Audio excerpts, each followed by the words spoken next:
Cholesterol is just as much of an issue for women as it is for men, so we all want to do what we can to lower it and stay heart healthy. But with so many products on the market, from cereals to prescription drugs, all claiming to help lower your cholesterol, well, it's hard to separate fact from fiction.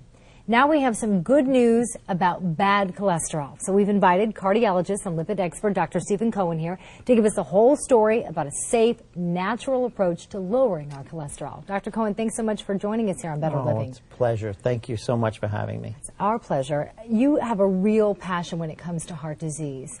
Where does that stem from? Well, unfortunately, I lost my dad at a very young age. He died of heart disease. And during my young ages, I took a passion. I went with my dad to a lot of his doctor visits, and I became attached to his cardiologist. And I knew one day I wanted to do this. And now you've been doing it for 20 years. Yeah. Well, we're happy to have you doing it. Yeah. Let's talk about cholesterol. A lot of women are concerned about it. There are different types of cholesterol. What can we do?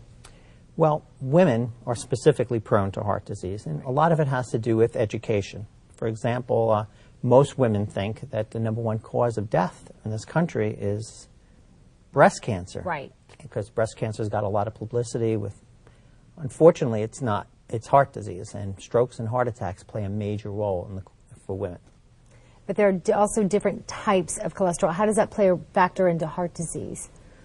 Well, there are basically essentially two types of cholesterol. There's the LDL cholesterol, which is the bad cholesterol, and there's the HDL cholesterol, which is good cholesterol. And what we try to do is maximize both. We want high HDLs and low LDLs. And what can we do to lower the LDLs, the bad cholesterol?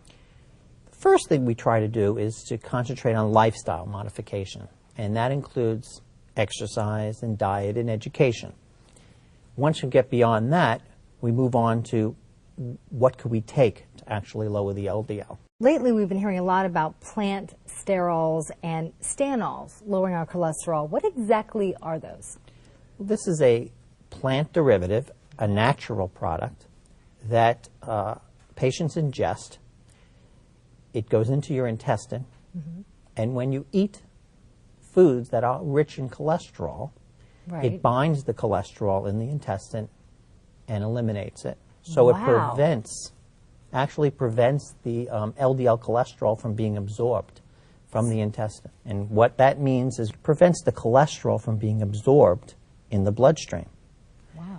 And that obviously will prevent a lot of the negative things that cholesterol do, such causing heart attacks and strokes. Can we get enough in our diet to help lower bad cholesterol?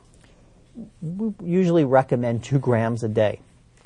And unless you're one of those rare patients that could really tolerate 2 grams a day, it's pretty tough to do. Now, a lot of the products are out now that are fortified with this. But again, it's extremely difficult to get 2 grams a day. So we have to resort to other ways. How can we get more of these nutrients in our diet? Well, this is an example. We can take supplements. And there are multiple supplement products on the market that can lower the LDL cholesterol by how I mentioned. And are these supplements safe? Very safe. Their side effects are rare, and most people tolerate them just fine. Dr. Cohen, thanks so much for being here. We learned a lot. Some very exciting news Thank you battling so much. heart disease. Thank you for having me. And you can find out more about how you can lower your cholesterol naturally by going to CholestOff.com. Nature-made CholestOff contains natural ingredients to reduce cholesterol safely.